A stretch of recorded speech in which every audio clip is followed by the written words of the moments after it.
حضرت بابا فرید رحمتہ تعالی علیہ فرماتے ہیں کہ مجھے معرفت کے حوالے سے نا ایک مشکل درپیش ہوئی. میں اس وقت سیر و سیاحت پر تھا. فرماتے ایک علاقے میں گیا تو پتہ چلا کہ وہاں ایک بزرگ رہتے ہیں پہاڑ کی چوٹی پہ. کہتے ہیں بڑا میں نے نام سنا. فرماتے میں ان کی زیارت کے لیے گیا. کہتے جب پہاڑ کی چوٹی پہ پہنچا نا تو وہاں جا کے کیا دیکھتا ہوں کہ غار کے منہ پر ایک ٹانگ خشک پڑی ہے. گوشت اور پوست نہیں اس پہ کوئی بھی, نہ گوشت ہے نہ ہی ماس ہے, صرف اڈی پڑی ہے اور وہ خشک ہو چکی ہے. فرماتے خیر میں اندر چلا. فرماتے اس وقت بزرگوں نے نا گدڑی اوڑھ رکھی تھی جو صوفیاء کا مخصوص لباس ہے. فرماتے میں حضرت کی خدمت میں جا کے بیٹھا تو مجھے نہیں پتا چلا کہ حضرت کی بھی ایک ٹانگ کوئی نہیں, آپ کی بھی صرف ایک ہی ٹانگ ہے. آپ فرماتے مجھے نہیں پتا چلا. باتیں ہوئی جو میری مشکل تھی حضرت نے اس کو حل کر دیا. آپ فرماتے جب میں نے حضرت سے اجازت چاہی تو کیونکہ سنت ہے مہمان کو دروازے تک رخصت کرنے جانا, تو کہتے حضرت اٹھے مجھے غار کے منہ تک چھوڑنے جانے کے لیے.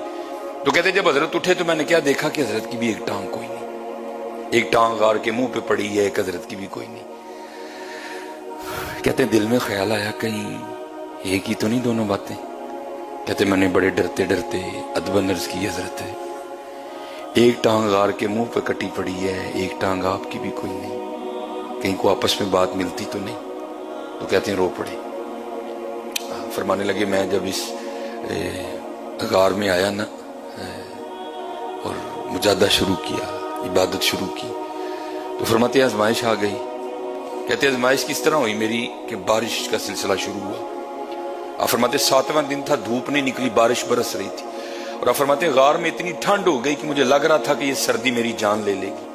کہتے ہیں اللہ نے رحمت فرمائی, 8ویں دن دھوپ نکلی اور میں غار کے منہ پہ بیٹھا نا اپنے وجود کو گرم کر رہا تھا. کہتے ہیں امتحان اس طرح ہوا کہ میرے پاس سے ایک بڑی حسین و جمیل عورت گزری اور میری نظر اس کے چہرے پہ پڑی. بس وہ ایک ہی نظر اثر کر گئی. شہوت کا شیطان کا اس طرح غلبہ ہوا کہ ماتی ماری گئی. اس پہاڑ کی بلندی پر تو عورت کا آنا ناممکن ہے, آ ہی نہیں سکتی, تو یہ عورت کہاں سے آ گئی. لیکن بس نگاہ پڑ گئی حضرت. فرماتے ہیں اتنا شہوت نے غلبہ کیا کہ میرا جی چاہا کہ میں اس کے پیچھے جاؤں اور جا کے نا اس کو پھر دیکھوں. کہتے بس میں اٹھا اور اس کی جانب جانے کے لیے نا میں نے غار میں سب سے پہلے دایاں پاؤں باہر نکالا.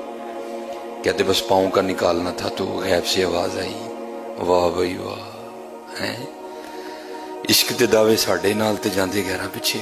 اللہ عشق دے دعوے ساڈے نال تے جاندے گہرا پیچھے. فرماتے ہیں یہ دایاں قدم ہی تھا جو سب سے پہلے غیر کی جانب بڑا تھا, میں نے اپنے ہاتھوں سے ہی کاٹ دیا. آپ نے فرمایا اگر تجھے پوچھا جائے کہ تجھے اللہ سے محبت, اللہ کے رسول سے محبت ہے کہ نہیں, یہ تقویٰ ہے ان کا حضرت, تو فرمایا خاموش رہنا. عرض کی حضور وہ کیوں؟ فرمایا اگر تو کہے گا کہ نہیں تو کافر ہو جائے گا, اور اگر کہے گا کہ ہاں تو پھر بتا کیا تیرے کام محبت والوں جیسے ہیں.